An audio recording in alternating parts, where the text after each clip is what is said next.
우리는 지난주에 하나님의 능력이 죽었던 한 사람을 살려내셨다라는 이야기를 들었습니다. 진노의 자녀였던 우리에게 믿음을 선물로 주시고 은혜로 구원하셨다라고 하셨죠.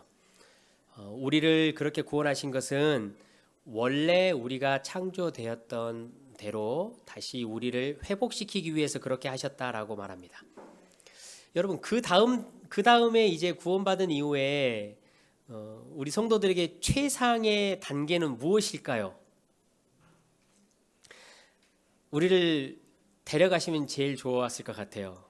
이 풍진 세상에 남겨두지 아니하시고 우리를 변화시키시고 우리를 하나님의 자녀처럼 하나님의 보좌 옆에 딱 앉히시면 얼마나 좋겠어요.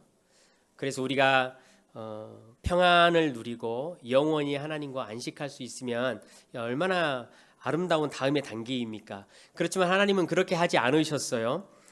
여기저기 예수 믿는 자들을 구원하시고 한 곳에 이렇게 모이게 만드셨어요. 그것을 우리가 교회라고 불러요. 교회가 한자로 돼 있어서 가르치는 모임이다 이렇게 돼 있는데요. 원래 교회라는 이름은 밖으로 부름받은 사람들의 모임이다라는 뜻이에요. 세상 가운데에서 세상과 함께 섞여서 살았던 사람들을 하나님께서 세상 안에 있지만 세상의 밖으로 불러서 하나님의 백성처럼 살아갈 수 있도록 하셨다라는 의미에서 교회라는 것은 밖으로 부름받은 사람들의 모임이에요. 한국에 개신교로 등록되어 있는 교회만 5만 5천 곳이에요. 원래 한 6만 곳 정도 됐는데요. 요즘 줄어가지고 5만 5천 곳이에요. 우리나라 전국에 있는 편의점 개수가 5만 3천 개예요. 그러니까 지금 저희 나라에 편의점 개수보다 교회 개수가 더 많아요. 이유가 있으시겠죠. 교회를 다니는 사람을 우리는 그리스도인이라고 불러요. 그 그리스도인이라는 것은 사도행전에 보면 안디옥이라는 지역에서 처음으로 그 명칭이 나오기 시작했어요. 안디옥은 어디냐면 지금의 튀르키예 안티키아라는 도시인데요. 그 도시는 당시에는 로마 제국의 제3대 도시로서 굉장히 거대한 도시였어요. 무역을 했던 도시이고 그 도시가 당시의 주변의 사람들에게는 기회의 땅이었어요. 그래서 많은 민족들이 그 기회를 노리고 안디옥이라는 도시로 모여들었죠. 민족들이 너무나 다양하다 보니까 어쩔 수 없이 각 민족들끼리 딱 나눠가지고 자기들의 타운을 만들어서 분리된 상태로 살아가던 도시였어요. 그러다 보니까 인종차별이 너무나 심했고 계급적인 체계가 너무나 잘 잡혀 있을 수밖에 없는 도시였죠. 무역 도시답게 음란함을 여러분 막을 수 있는 길이 없었어요. 근데 그런 안디옥 땅에 복음이 전파됐잖아요. 예수 그리스도를 듣고 믿으면서 각 부류의 집단에서 아주 다양한 사람들이 예수 앞으로 나오게 됐어요. 그런데 그때 당시에 안디옥에 살던 사람들이 예수를 믿는 사람들을 이렇게 보니까 그 사람들이 민족도 다양하고 생활도 다양하고 경험도 다양한데 동일한 패턴의 삶을 살고 있는 거예요. 그러니까 아니 민족도 다르고 여러 가지가 다르면 달라야 될 텐데 이상하게 다른 민족임에도 같은 가치관과 같은 생각과 같은 삶과 같은 언행의 패턴을 보이는 거예요. 그러니까 당시 안디옥 사람들이 그런 사람들의 무리를 뭐라고 명명할 수 있는 이름이 당시 없었어요. 저런 사람들을 뭐라고 부르지 하다가 그런 사람들을 크리스티아노스라고 부르자라고 했어요. 크리스티아노스 뒤에 보면 이제 아노스라는 단어가 붙었잖아요. 당시 이 아노스가 붙으면 어떠어떠한 것의 군대, 어떠어떠한 것의 노예, 어떠어떠한 것의 추종자라는 뜻이에요. 그러니까 헤롯 왕이 군대를 갖고 있으면 헤로디아노스 이렇게 부르는 거거든요. 그러니까 그 당시에 다양한 민족과 생각을 가지고 있었지만 한 가지의 패턴으로 예수라는 사람에 맞춰서 그를 추종하며 예수의 군대처럼 살아가던 사람들이었어요. 그래서 그리스도인이라는 말이 여러분 거기서 나온 거예요. 교회는 여러분이 생각하셨을 때 굉장히 독특한 모임이지요. 제가 모태신앙에서부터 이렇게 신앙생활하고 교회에서 사역을 하면서 이 교회라는 곳이 얼마나 독특한지를 몇 가지로 정리를 좀 해봤어요. 교회라는 게 어떤 곳이냐면요, 그 안에서 우주에 대해서 논하지요. 하나님의 영광과 그 광대하심을 논하는 곳이에요. 그런데 동시에 주차의 문제를 가지고 싸울 수 있는 곳이에요. 교회 안에서 우리는 가장 위대한 고백을 할 수 있어요. 그런데 동시에 가장 유치한 이유로 분열할 수 있는 곳이 교회예요.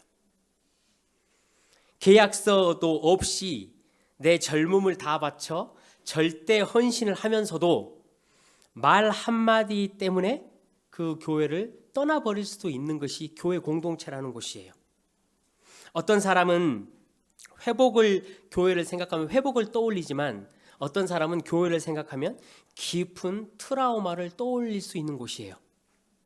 어떤 사람은 교회를 생각하면 사랑이라는 단어를 떠올리지만 어떤 사람은 교회를 이야기하면 분노와 저주를 끓게 해요. 제가 과거에 사역을 할 때 목요일마다 인천에 있는 그 교회 근처의 공원에 전도를 나갔거든요.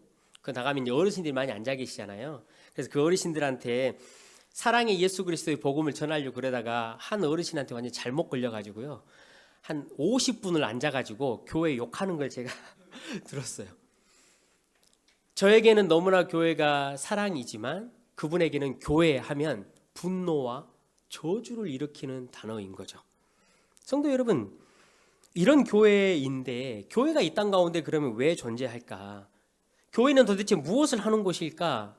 오늘 우리가 본문 말씀을 통해서 하나님께서 교회에 그렇다면 하시는 일이 어떤 일인지를 좀 같이 들었으면 좋겠어요.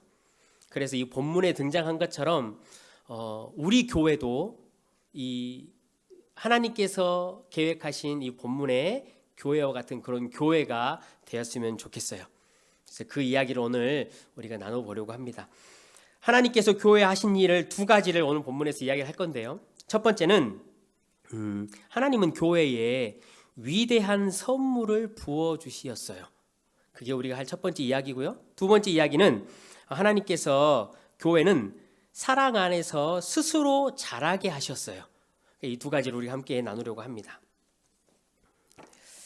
여러분, 에베소서에 보면 바울이 가장 사랑하는 단어가 있어요. 굉장히 어려운 내용들이잖아요. 그런데 거기에 보면 충만케 함이라는 단어를 바울이 굉장히 사랑하고 좋아했어요. 그래서 만물을 충만케 한다는 거죠. 이 내용이 무슨 이야기냐면 이런 거예요. 하나님이 사랑이시고 풍성한 은혜와 자비를 가지고 계시잖아요. 하나님의 공의와 정의가 위대하신 분이에요.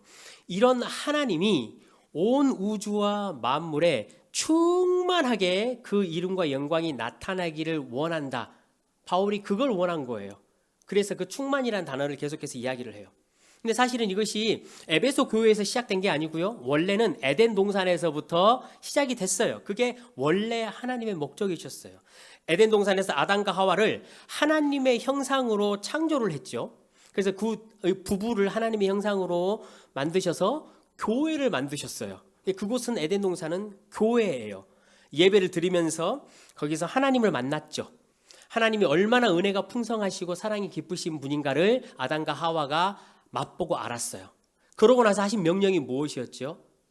생육하고 번성해라, 땅에 충만해라, 이렇게 말씀을 하셨어요. 그러니까 왜냐니까 고대 시대에는요, 여러분, 그 왕이 다스리는 지역을 뭘로 표시하죠?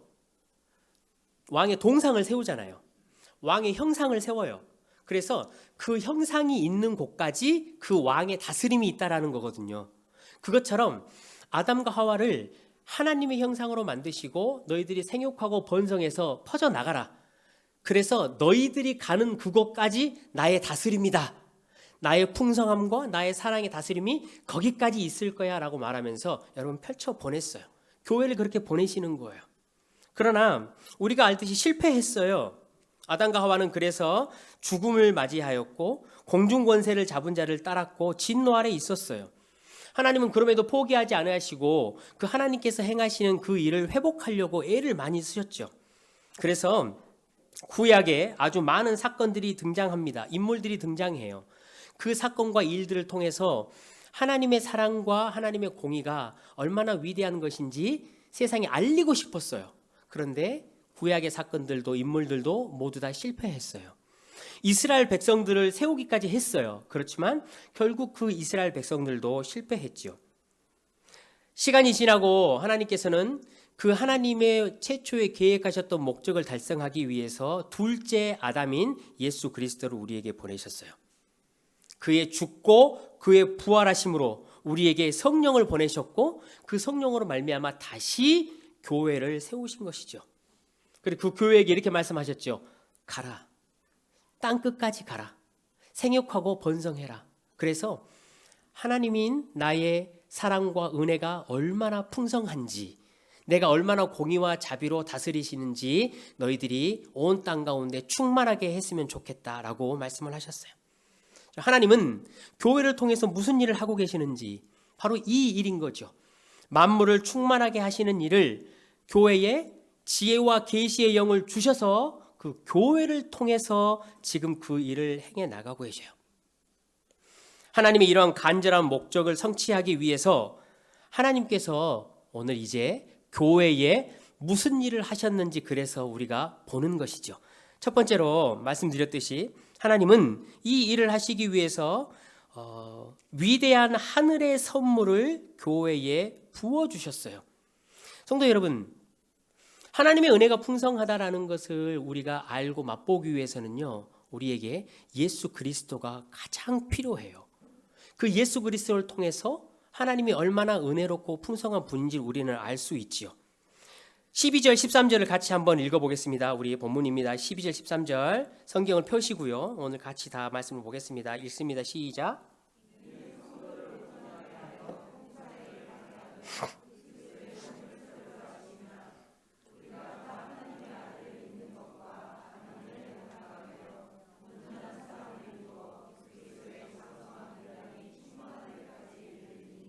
아멘. 하나님이 얼마나 풍성한 은혜를 가지시고 있는지를 알려면요, 이처럼 우리가 예수 그리스도를 알고 예수 그리스도를 믿는 것에 하나가 돼서 예수 그리스도에게로 자라가야 돼요. 그런데 오늘 12절을 시작하면서 성도를 온전하게 한다라고 말하잖아요. 근데 온전하게 한다는 이 단어를 우리 성도를 완벽하게 만들어서 예수 그리스도를 완벽하게 알게 한다라는 의미가 아니에요. 이 단어는 무슨 의미냐면, 온전이라는 것은 우리의 틀어져 버린 뼈를 맞춘다라는 단어예요. 그러니까 우리가 예수 그리스도에게로 향하여서 가려면요, 우리의 근본적인 삶에서 틀어져 버린 우리의 생각과 우리의 가치와 모든 근본의 뼈가 맞춰지는 일을 우선적으로 해야 하는 거예요. 그래야 우리가 예수를 향해 자라가고 그 예수를 통해서 하나님의 풍성함을 맛볼 수 있는 것이죠. 그런데 우리가 잘 알듯이 그냥 예수를 믿었다고 해서 예수에게로 갈 수 있는 게 아니에요. 너무나 힘들지요, 여러분. 교회에 이렇게 앞서 말씀드렸듯이 우리 모여 있잖아요. 그런데 아무것도 아닌 일을 가지고 교회는 싸움을 하고 분란을 하고 나눠질 수 있어요. 그러니까 우리 성도들 자체만으로는 예수 그리스도를 향하여 자라갈 수 있는 일이 거의 불가능에 가까워요. 제가 과거에 사역하던 지금도 제가 생각하면 마음이 아픈데, 그 교회가 교회가 크니까 교회 김장을 하려고 권사회하고 집사회가 모였어요. 근데 한참을 김장을 하고 지나는데 밖에서 이렇게 들어보니까 안에서 막 싸우는 소리가 나는 거예요. 그러니까 여러분, 왜 싸웠는지 아세요? 김장을 하는데 멸치 액젓을 넣어야 되냐, 멸치 액젓을 넣지 말아야 되느냐를 가지고요, 교회가 계속 싸우는 거예요.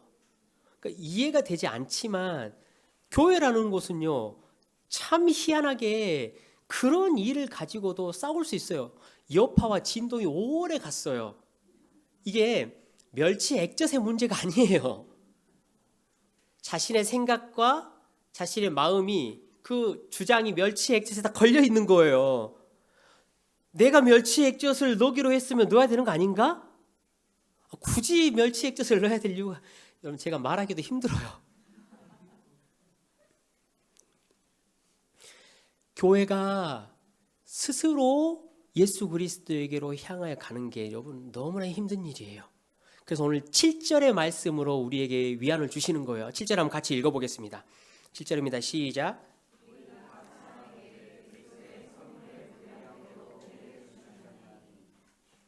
자, 은사를 주신 거예요. 교회 우리 스스로가 자라갈 수 없기 때문에 예수 그리스도께서 각 성도 한 사람 한 사람에게 그 교회를 세우고 지키고 예수 그리스도로 향할 수 있는 선물을 부어주신 거예요. 모든 사람에게 다 똑같이 주시는 것이 아니고 하나님이 교회를 너무나 잘 아시기 때문에 그 교회에 필요하고 그 교회에 필요한 사람에 맞게 각자 모든 사람에게 은사를 주셨어요.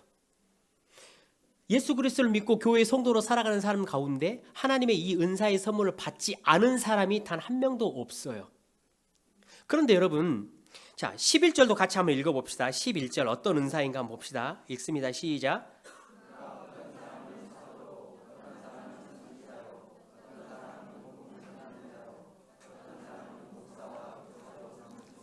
아멘.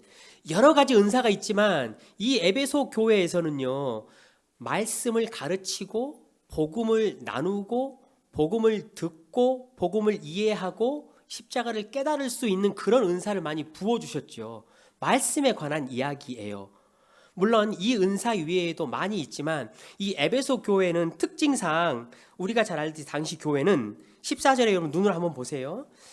아데미 우상이 있었고 주술이 있었고 이단들이 너무나 성행했어요. 그래서 그 교회에 속임수와 유혹과 교훈과 풍조들이 세상 밖으로 나가면 너무나 많았어요.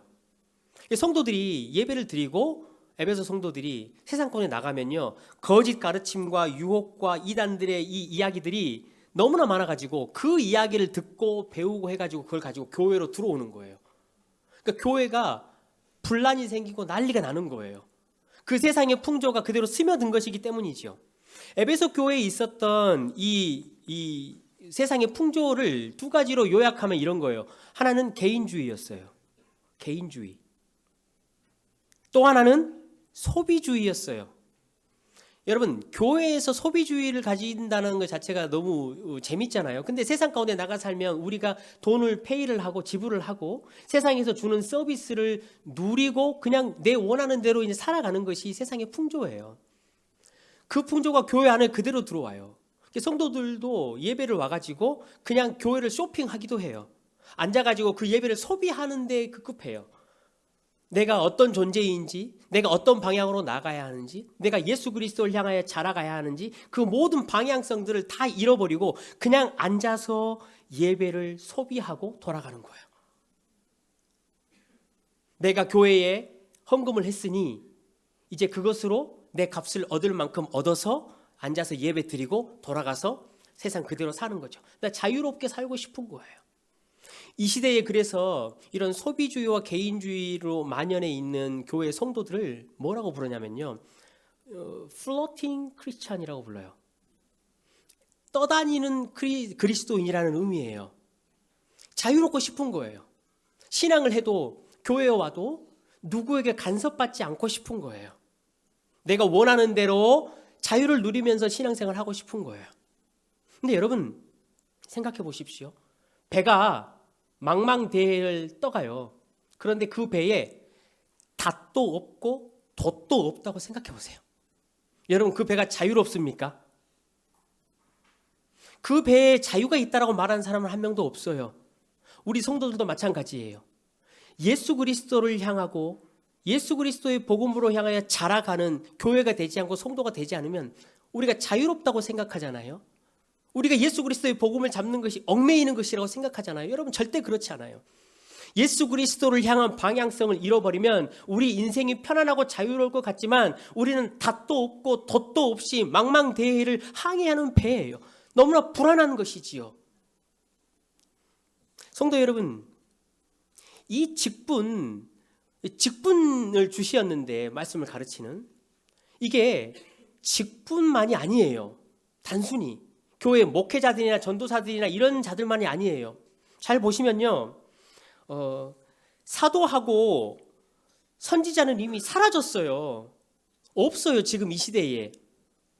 그렇지만 하나님께서 교회에 부어주신 이러한 은사는요, 직분의 문제가 아니고 각자 성도들에게 맞는 그 하나님의 은사의 원리를 그대로 부어주시는 거예요. 한번 잘 들어보십시오. 사도라는 직분은 무엇이었냐면요, 보냄을 받은 자였어요. 원래 단어의 뜻이 그래요.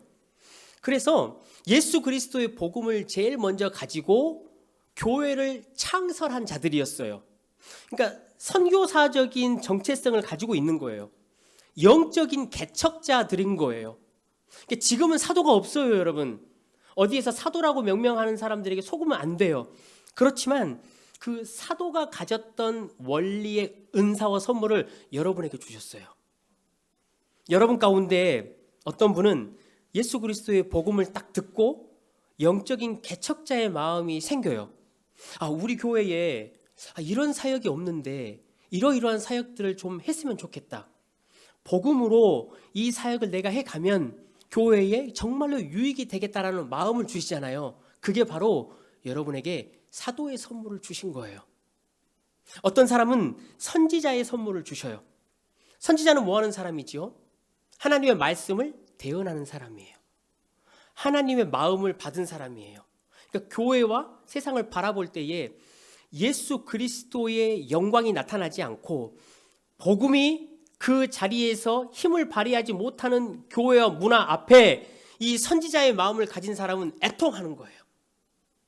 예수 그리스도의 복음이 교회 안에 넘쳐나야 되는데 왜 교회가 복음 앞에 잡히지 않고 자꾸 다른 데 눈을 돌리지? 라는 마음이 이 안에 생기잖아요. 그러면 그것은 하나님께서 주신 선지자의 선물이에요.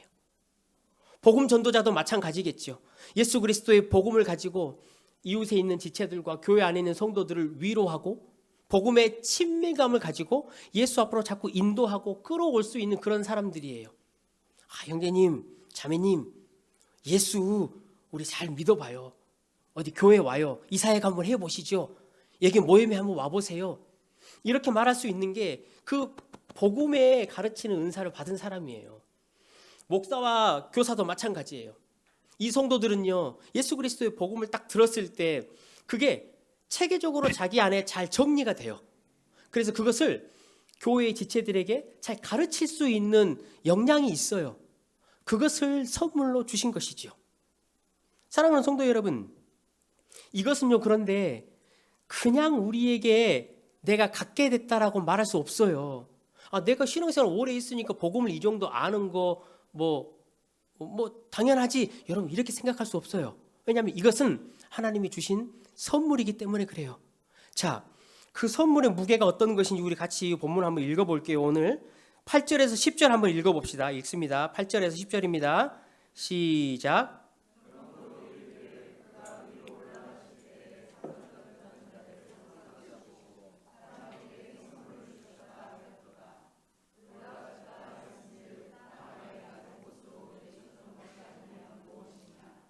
내리셨던 그가 곧 모든 만물을 충만하게. 아멘. 여러분 봐보세요. 이게 무슨 말인지 잘 이해가 안 되시잖아요. 그런데 바울이 지금 시편의 이야기 하나를 인용했어요. 그래서 하나님께서 여러분과 저에게 주신 이 은사와 선물이 어떤 것인지를 알게 하고 싶은 거예요. 고대에서 전쟁이 일어났던 지금 이야기를 예로 드는 거예요. 고대 전쟁이 일어나면 한 나라의 왕이 이기잖아요. 승리하잖아요. 그러면 패배한 나라의 모든 노획물과 노예들을 데리고 개선 장군처럼 이렇게 들어와요. 그래서 딱 왕이 앉아가지고 노획물들을 자기 백성들에게 나눠주잖아요. 이 왕이 전쟁에서 승리해서 그 승리로 얻은 위대한 선물을 백성에게 나눠주는 모습을 예수 그리스도에게 비유한 거예요. 예수 그리스도께서 이 땅 가운데 육신의 몸을 입고 내려오셨어요. 그래서 죽으심과 부활과 승천함으로 하나님께서 주시는 모든 선물들과 모든 다스림과 은사를 가지셨잖아요. 이것을 우리 백성들에게, 성도들에게 내려주신 거예요. 그래서 선물로 주신 거예요. 그러니까 여러분 이것은요, 그냥 은사로 우리가 그냥 가졌네라는 게 아니에요. 얼마나 위대한가를 봐보세요. 성삼위 하나님께서 교회를 세우시기 위해서 전쟁에 승리하신 것처럼 모든 죄와 악과 사단을 이기시고 온 우주 만물을 통치하시면서 그걸로부터 얻은 선물이에요. 교회를 세우기 위해서. 그러니 여러분, 이 선물이 얼마나 위대한 것이냐라는 거예요. 얼마나 광대한 것이냐라는 거예요. 하나님의 계획하심이 광대하실수록 이 선물의 가치는 높아지지요.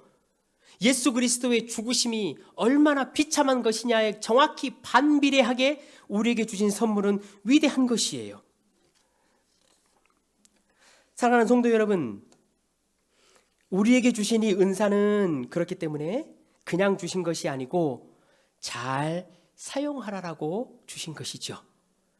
저와 여러분이 받은 은사대로 이 교회를 잘 섬겨갈 수 있는 그런 교회가 되시기를 주님의 이름으로 간절히 축원합니다. 이런 큰 은사가 아니더라도 반드시 한 사람 한 사람에게 우리 구주 예수 그리스도를 알 만한 은혜를 주셨다는 사실 또한 꼭 기억하시길 주님의 이름으로 축원합니다. 두 번째로, 그래서 이제 그렇다면 이 은사를 어떻게 사용해야 하느냐, 그것을 우리가 보면서 이 두 번째 하나님이 교회에 하신 일을 들어볼 거예요. 두 번째 뭐라고 우리가 이야기를 했죠? 하나님은 교회가 사랑 안에서 스스로 자라나게 하시었다라고 우리가 들었어요. 그 말이 무슨 말인지 한번 보겠습니다. 16절입니다. 같이 읽읍시다. 16절 시작.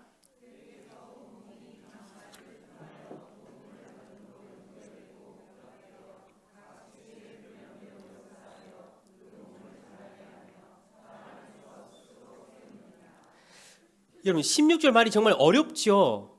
그렇죠. 좀 쉽게 설명을 한번 해드릴게요.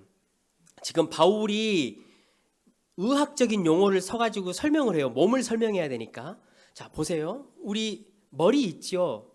머리로부터 우리의 모든 뼈 마디와 인대와 근육과 마디마디가 연합되어 있어요. 그래서 우리의 모든 마디마디와 구석구석은 머리로부터 도움을 받아요. 그래서 이것을 도움을 받아가지고 혈액도 돌리고 영양분도 돌려요. 그러면 우리 몸이 어떻게 되죠? 스스로 자라는 거예요. 그 이야기를 갖다가 지금 바울이 교회에 하고 있는 거예요. 여러분, 우리의 머리가 누구시지요? 예수 그리스도이세요. 우리는 그 예수 그리스도를 중심으로 각 성도 한 사람 한 사람이 지체로, 마디로, 인대로, 근육으로 다 연결되어 있다라는 거예요. 그래서 예수 그리스도께서 벌어놓으신 그 십자가의 하늘의 놀라운 은혜가 각 마디 지체를 통해서 서로에게 전달이 된다는 의미예요. 그래서 이 지체 교회가 스스로 자라난다라는 이야기를 하고 계시는 거예요. 교회는요, 성도 여러분, 어떠한 프로그램 때문에 자라나는 게 아니에요. 교회는 어떤 외부의 훌륭한 세미나 때문에 자라나는 게 아니에요. 성도 여러분, 교회는요, 오직 예수 그리스도의 복음으로만 자라날 수 있는 거예요. 각 지체 한 사람 한 사람이 만나서 예수 그리스도의 복음을 나눌 때, 그때 여러분 가능해지는 거예요. 그때 교회가 자생적으로 스스로 회복되고 스스로 자라난다라는 이야기를 우리에게 하시는 거예요. 각 지체들이 우리 교회에서도 많이 만나요.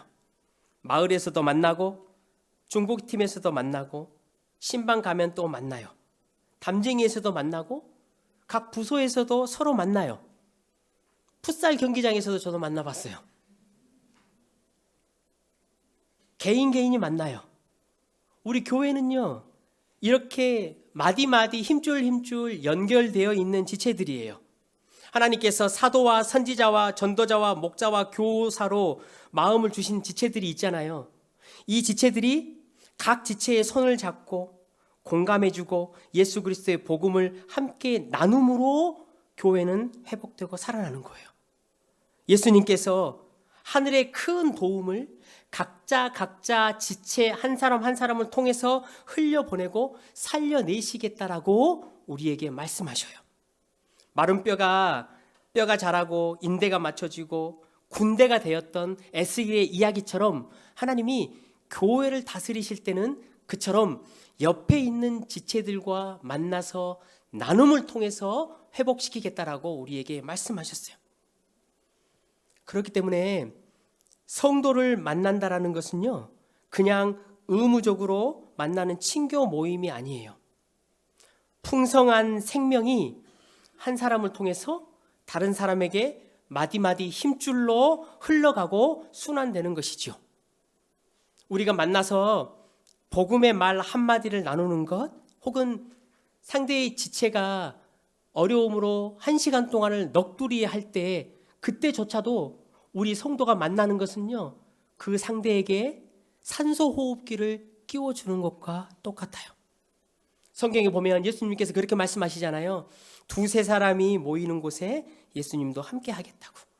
거기에 주님이 계시겠다고. 거기서 지체들을 통해서 살리고 회복시키고 성령께서 수술하시는 수술실로 만드시겠다라고 말씀하셨어요. 여러분, 가정도 마찬가지예요. 부부가 예수 그리스도의 말씀을 나누고 자녀들과 복음의 은혜를 나눌 때 자생적으로 그 가정이 살아나는 거예요. 어떤 특별한 교육의 문제가 아니고 그 복음으로 말미암아 살려내겠다라고 약속하셨기 때문이죠. 요즘 제가 신방을 계속 다니잖아요. 신방 다니면서 항상 이제 성도들하고 이야기 나누고 기도 제목도 듣고 가정의 형편이 어떤 것인가 이렇게 이야기를 들어요. 그러면 그때 저에게 가장 크게 감동을 주는 이야기가 있어요. 그게 뭐냐면요, 이런 거예요. 이야기를 나누면서 우리 마을장님이 이렇게 나에게 말씀하셔서 우리 마을장님이 이렇게 해보라고 권면해 주셔서 제가 그때 일어날 수 있었어요. 이런 이야기예요. 내가 우리 공동체 지체에 어떤 자매를 만났는데 그 자매가 그때 나에게 아무렇지도 않게 한마디 툭 던졌는데 그 한마디가 나를 살게 하고 우리 가정이 회복될 수 있는 계기가 되었다. 이런 말들을 여러분 많이 하셔요. 그런 말을 들을 때 저는 너무나 마음에 감동이 돼요. 또 신방을 하시다가 우리 주일학교 선생님들 이렇게 뵈잖아요. 그러면 그 선생님들 가운데는요, 예수 그리스도에게 받은 복음의 은혜가 있잖아요. 근데 이 복음의 은혜를 가지고 어떻게 사용해야 될까 고민하시면서 우리 아이들이 세상의 풍조에 따라가는 우리 아이들이 예수 그리스도를 향하여 자라갔으면 좋겠다라는 그 간절한 마음으로 자기 스스로 무엇을 만들고 사역을 하고 애를 쓰시는 분들을 많이 만나봤어요. 은사를 받은 거예요. 그냥 내가 그것을 어디서 얻은 게 아니고 하나님께서 하늘의 그 영광스러운 복음의 은혜를 각자 성도에게 부어주신 것이지요. 여러분, 중보기도를 만날 때도 마찬가지예요. 하루 종일 일하시다가 퇴근하셔서 바로 오시는 분들이 많아요. 1시간 반 동안 우리 같이 기도하고 나누거든요. 그 중보기도는 여러분 자기 기도하러 나온 팀이 아니에요. 아무리 피곤해도 그래도 내 자식 위해서 내 가정 위해서 기도하러 나간다 하면 나올 수 있는 힘이 있어요. 근데 우리 중보기도 팀은요, 자기 위해서 기도하지 않아요. 다른 사람들을 위해서 기도하는 거예요. 여러분, 얼마나 감사한 일입니까? 저는 우리 교회 지체들이 이처럼 서로 연결돼서 말씀을 나누고 하는 모습을 보면요, 예수님의 모습이 항상 생각나요. 새벽부터 밤까지 정신없이 하루를 길게 사용하시면서도 힘들고 약한 자들에게 어떻게 해서든지 자신의 은혜를 나눠주고자 하는 그 예수님, 결국은 자기 자신을 찢고 자기 자신을 쪼개서 우리를 살리신 그 예수님, 그 모습이 항상 생각나요. 사랑하는 성도 여러분, 성도가 만나서 교제를 나누는 것은요, 단순히 종교적인 사역을 하는 게 아니에요. 하늘의 위대한 힘과 에너지를 서로 나누어서 살아나는 귀한 시간이지요. 그렇기 때문에 지금 여러분 옆에 앉아있는 공동체 지체 이 한 사람 한 사람은 우연히 만난 존재들이 아니에요. 내 마디이고 내 인대고 내 뼈고 내 살이에요. 결국은 나아가 나의 산소 호흡기예요. 만날 때 하나님 회복시키시니까. 제가 2018년에 교회를 개척했어요. 거기 이제 교회 예배를 시작하면서 공간이 없어가지고 그 베프티스트 처치가 그 우리 지역에 큰 곳이 있었는데 침례교가 그 공간을 하나를 빌려가지고 예배를 드리기 시작했어요. 근데 거기에 보면 신디라는 분이 계셨어요. 이제 저희 교회가 예배 드리는 거를 시간도 잡고 주의 사항도 알려주고 언제 스케줄을 바꾸고 하는 일을 하시는 젊은 여성분이셨어요. 평신도셨어요. 사역을 그래서 하시는데 교회를 시작하고 예배를 드려가면서 그분하고 소통할 일이 많이 있잖아요. 스케줄도 바꾸고 해야 되니까. 그래서 좀 친밀하게 이렇게 소통을 하면서 지냈어요. 근데 어느 날부터 안 보이시는 거예요. 이 신디라는 분이. 저는 이제 한국 교회만 생각하고 이분이 교회에서 상처를 받으셨나? 그래가지고 안 나오시는 거예요. 근데 이 상처를 받아도 한 3주, 4주면 어느 정도 회복이 되고 나오시잖아요. 근데 2달, 3달을 안 나오시는 거예요. 그래서 무슨 일이 있을까 궁금했는데 2달, 3달 후에 오셨어요. 가지고 신디한테 신디 어떻게 지내냐 오랜만이라고. 그러니까는 자기가 자기 고향 나라 스위스를 좀 다녀왔대요. 그래서 제가 이제 그랬죠. 너무 부럽다. 스위스 얼마나 아름다운 곳인데 나도 정말 가보고 싶은 나라야. 너 좋겠다. 또 아름다운 거 보고 와서 막 이렇게 이야기를 했는데 이 신디 얼굴이 밝지 않아요. 밝지 않으면서 이제 그때부터 저하고 한참 동안 이야기를 시작하는데 뭐라고 이야기를 하냐면 자기 조카가 아직 미성년자인데 자살을 했대요. 그래서 그 조카의 장례식에 참여하고 돌아왔대요. 2달, 3달 동안을 빈 거예요. 그러면서 이제 저에게 이야기를 시작하시는데요. 이렇게 말해요. 그 조카를 위해서 온 식구들과 사람들이 이것도 해보고 저것도 해보고 이것도 해보고 모든 것 다 해봤다. 아니 왜 그 아이를 위해서 이것도 하고 저것도 하고 이것도 하고 저것도 하고 이 일도 하고 이 일도 하고 다 해봤으면서 But Jesus 이렇게 이야기를 하는 거예요. 왜 그 아이에게 예수 그리스도를 말해보지 않았냐는 거예요. 왜 그 고통 가운데 있는 아이에게 예수 그리스도를 소개시켜주는 사람이 주변에 한 명도 없었냐라는 거예요. 왜 그 아이와 함께 예수 그리스도를 나누고 예수 그리스도의 은혜를 기억하고 예수 그리스도의 은혜를 아는 사람이 한 명도 없었냐라는 거예요. 왜 그 아이에게 그 은혜를 나눠줄 사람이 없었냐라는 거 자기가 울분을 토하는 거예요. 그 아이가 고통스러웠지만 어려웠지만 그 아이에게 예수 그리스도만 전해줬으면 그 아이가 반드시 살아났을 것인데 왜 그러냐라는 거예요. 이 아이가 어릴 때부터 우울했어요. 힘들었어요. 그래서 의사들에게 찾아가서 스위스니까 조력 자살을 할 수 있어요. 자기가 좀 이 세상을 좀 정리할 수 있도록 나에게 좀 자살할 수 있는 좀 도움을 좀 달라라고 이야기를 했어요. 근데 의사 선생님들이 미성년자고 어리니까 안 된다고 그런 거예요. 안 되니까 그 아이가 병원에 있다가 옥상으로 올라갈 수밖에 없었어요. 여러분, 왜 그 아이의 주변에 예수 그리스도를 전하고 함께 나눠줄 사람이 한 명도 없었냐고요. 이 자매가, 이 신디라는 자매가 울분을 토하면서 이렇게 이야기해요. Pastor, 나도 지금 마음이 너무 무겁다. 내가 고모이지만 이 아이가 이런 상태인지 알지도 못했고 내가 정말로 알게만 했었어도 나라도 복음을 전하고 예수 그리스도를 알려줬으면 이 아이가 반드시 회복되었을 건데 왜 아무도 이 아이에게 예수 그리스도의 복음을 전하는 사람이 없었냐는 거예요. 여러분 맞아요. 무엇으로 살아납니까? 한 사람의 영혼이.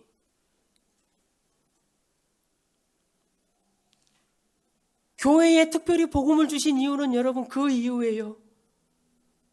우리가 힘들고 연약하지만 만나서 복음을 나누고 복음을 이야기하고 예수의 십자가를 이야기하고 지체들이 절망 가운데 있을 때 살아날 수 있도록 교회의 특권으로 주신 거예요.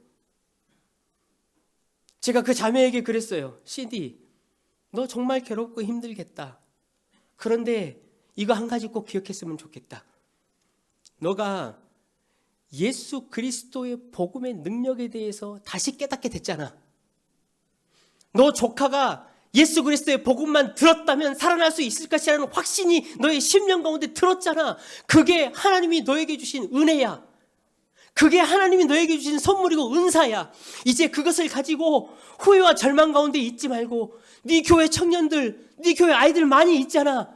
그 아이들에게 가. 그 아이들에게 가서 복음을 전하고 힘들고 어두운 그늘이 있는 자들에게 그 복음을 나누어. 그게 하나님이 너에게 주신 선물이야. 제가 그렇게 이야기를 했더니 신디가 그래요. 파스터, 내가 정말 몰랐는데 고마워요. 고마워요. 사랑하는 성도 여러분, 모이기를 힘쓰십시오. 사도행전의 초대교회가 가지고 있었던 영적 비밀이 무엇이었습니까? 그들은 날마다 모였습니다. 모여서 무엇을 했습니까? 예수 그리스도를 나누었습니다. 물론 여러분 지금 우리가 하고 있는 마을 모임, 신방, 교제 이런 것들 힘들 수 있어요. 관계가 서먹하기도 하고 사람들이 시선이 부담될 수도 있어요. 다 큰 어른들이 둘러 앉아가지고 예수 그리스도에 대한 이야기를 나눈다라는 것이 어색할 수 있어요. 그러나 여러분 꼭 기억하십시오. 성도가 만나서 이야기를 나누는 만남과 모임은 단순한 친교의 모임이 아닙니다. 우리의 머리이신 예수 그리스도께서 교회에 부어주시는 하늘의 힘과 능력을 서로 주고받고 회복하고 성장하는 시간입니다. 혹시 여러분 가운데 영적인 탈진이 있거나 기도할 힘이 없으시다면 주변에 있는 지체들을 찾아가십시오. 혼자서 너무 끙끙대지 마시고 여러분 지체들을 만나십시오. 이야기를 나누십시오. 교회를 우리에게 주신 것은 하나님이 너희는 혼자가 아니야 라는 우리의 약속입니다. 만나셔서 꼭 이야기를 나누십시오. 그 지체가 우리의 뼈를 맞춰줄 것입니다. 생명의 줄을 공급해 줄 것입니다. 하나님의 은혜의 선물을 우리에게 전해 줄 것입니다. 성도 여러분, 우리 교회 또한 온 땅에 하나님의 사랑과 자비와 공의를 충만케 해야 하는 통로입니다. 이를 위해서 이미 우리 교회에는 사도와 선지자와 복음 전도자와 목사와 교사로서의 은사를 부어 주시었습니다. 이미 예수를 믿고 예수를 아는 그 위대한 선물을 가지신 분들이 많이 있습니다. 우리 교회가 그렇기 때문에 더욱더 복음에 붙잡히고 그 복음을 경험하여 이 놀라운 선물들을 받는 사람들이 많아지는 교회가 되기를 주님의 이름으로 간절히 축원합니다. 그래서 그 복음을 가지고 함께 만나고 함께 만나 울고 함께 만나 웃고 예수와 예수의 십자가를 매일 나누는 그런 교회가 되기를 축복합니다. 위대한 하늘의 은혜를 공급해 주실 것이고 생명을 우리에게 순환시켜 주실 것입니다. 그래서 우리 교회에 마음의 족쇄가 풀리고 생명이 많이 살아나는 그런 교회 되기를 주님 이름으로 다시 한번 축원합니다. 세상의 풍조와 소리 앞에는 당당하고 담대하나 오직 예수 그리스도 앞에서 무릎을 꿇는 교회, 오직 주 예수의 은혜를 사모하는 교회, 그런 교회가 되기를 주님으로 다시 한번 축원합니다.